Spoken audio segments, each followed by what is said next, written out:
I'm back with another free reading. This one is for, I'm going to call her Strawberry Jam because I'm not sure she wanted me to keep her name anonymous. But Strawberry Jam is a Pisces born March 12th, 1972. So she wrote me saying, "Will I ever have true love and stability? I feel since childhood with family and my adult life, I have yet to have or experience true love. My mother is a Leo, and she is so far removed and detached. She never calls to check on me unless she needs something. Just trying to figure out why am I here if the only companionship I'm meant to have is with animals." So the whole companionship with animals, that's very Piscean, but also that deals with your life path number of 25 and 7. So that's like super Pisces energy that you're working with. So your sun is in Pisces and it's in the 12th house, and your life path number is 7. So that's part of the reason why you're feeling this way about, trying to figure out why you're here and if the only companionship you're meant to have is with animals. So you definitely do have a natural affinity with animals. And then you mentioned the issues with your mother, and that deals with your Leo South Node. You mentioned she's a Leo, and your Leo South Node's at the second degree, and that second degree pertains to mothers. So you definitely do have some karmic debt involving your mother. So again, your Leo South Node at the second degree is in the fourth house, and that deals with your early home life, your background, family, all that type of stuff. So you mentioned your childhood as well, and you feeling like you've never experienced true love, and that is the essence of that Leo South Node. So Leo South Node individuals will struggle with the whole theme of love and matters of the heart. And really, in this lifetime, you're not supposed to be seeking that whole true love thing, at least in the romantic sense of the word.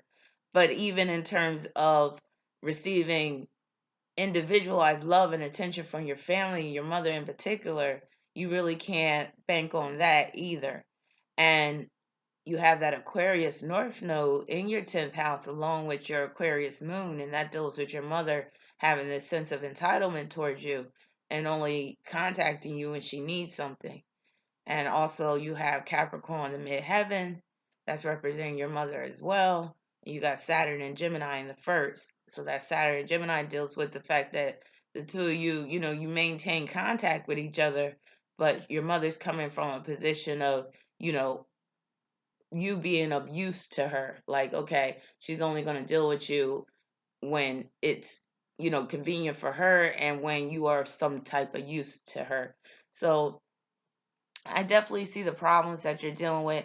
Also, in the area of relationships, again, that Leo South Node is dealing with karmic debt involving men, and this probably began with your father as well.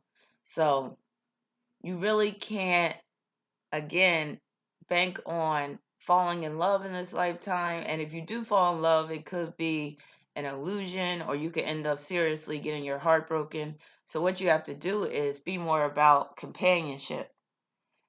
But you also have it difficult in that area as well because you have that Aquarius moon, and it's in semi square to your sun. So that can bring problems with having a man who is already connected with a woman and he's not fully available to you. You also have Scorpio on the seventh house cusp, and Mars is in Taurus in the first. So that could deal with you get in a relationship with a man who's very possessive, but at the same time, he's not fully yours because Mars is in sesqui square to Jupiter and it's in the ninth house. So he could be very possessive, but still want a lot of freedom, still expect to have a lot of leeway. And he might make the excuse that, he has to work all the time, but that might not really be the case because I could deal with he has outside responsibilities with that Jupiter and Capricorn. And that means that he's not fully integrated into this relationship. And with that Mars in the first house, you could often feel that you are the one basically putting forth all the effort. Your Mars is in Taurus, which means that you are at risk of compromising your values when you get into a relationship, and that the standards of your partner will end up becoming your own if you want to stay with this person. So again, with Scorpio on the 7th, don't be surprised if you get with a man who's already married or where he expects you to share him with others. Now, Pluto, co-ruler of that 7th house, is at the 0 degree of Libra in the 6th, retrograde. So that could deal with, again, you getting with someone who's already married, but where he comes to you for help because, he's going through a tough time with his marriage and he needs some advice and all that stuff. That goes back to that Mars and Taurus, Venus and Taurus you have right on your ascendant. So that could deal with, you being in a relationship again where you feel like you're the one basically keeping the relationship intact. You're the one maintaining the stability and security. But that can also deal with where a partner, they initially come to you for some type of advice.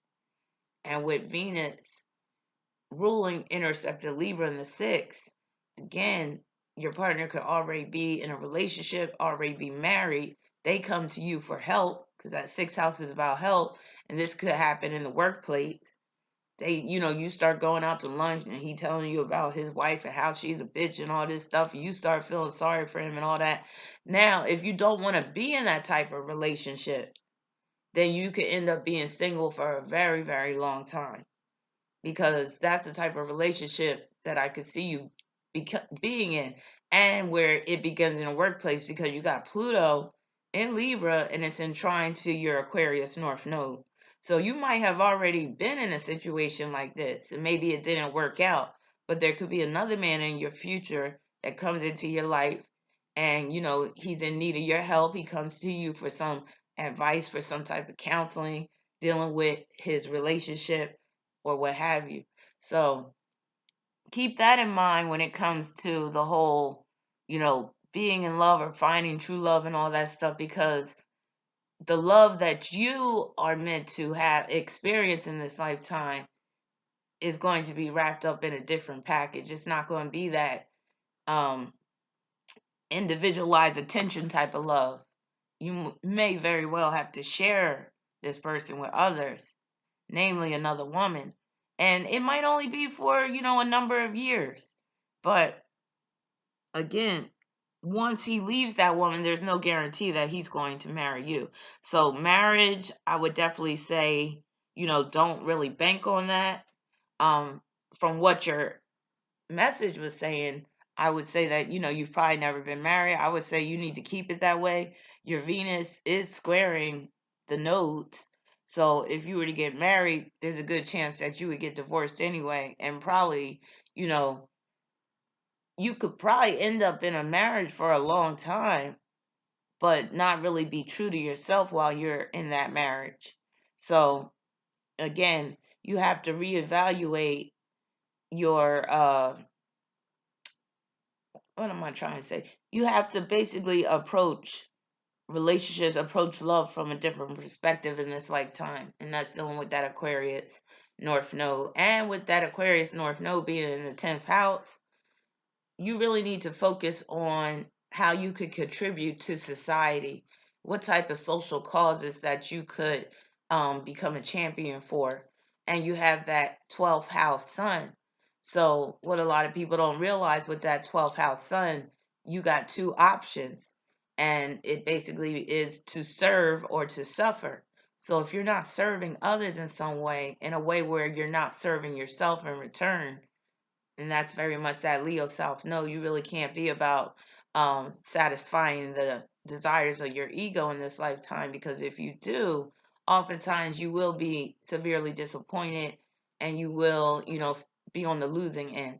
So you really got to devote your life to a higher cause, get into some type of charity, get really involved with your community on a charitable level, because you got Mercury conjoining Chiron and Aries, and it's ruling your third house. That third house deals with community.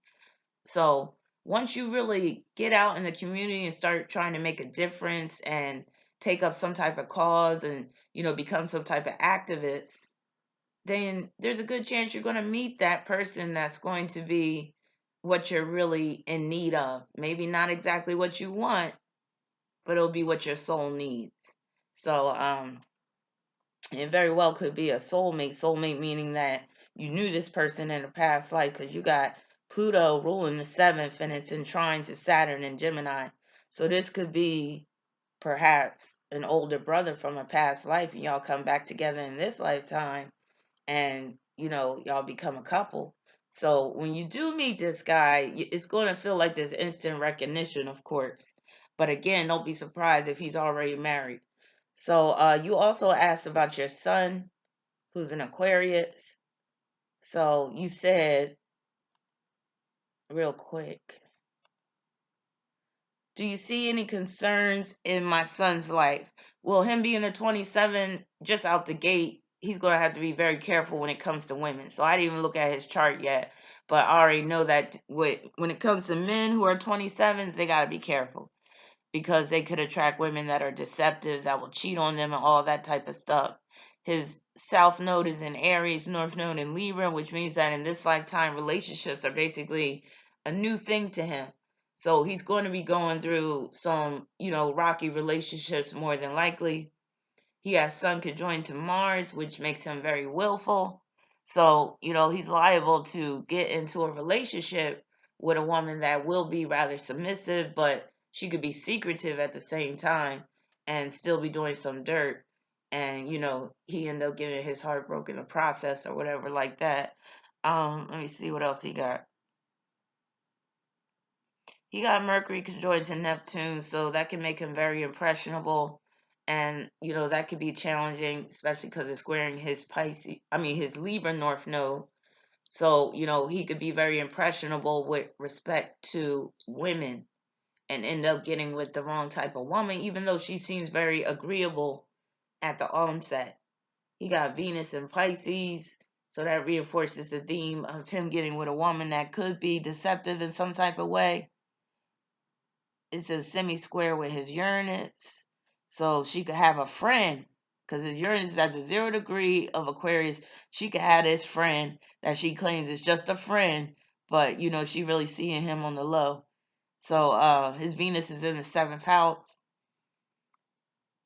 And Quinn comes to Chiron and Libra. So yeah, he's going to have some serious challenges in the relationship department with women in general, and perhaps some challenges with money, becoming fully self-sufficient. And you might already see this in him already. So let me know if you have any questions. You can either respond to the email that you originally sent, or my response that I sent back to you, or you could post a comment in the comment section.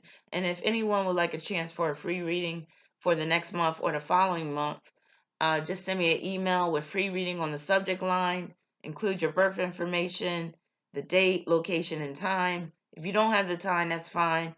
And provide a detailed question, and you just may be selected. If you would like an in-depth reading now, you could go to my website at rabina.com. Peace and many blessings.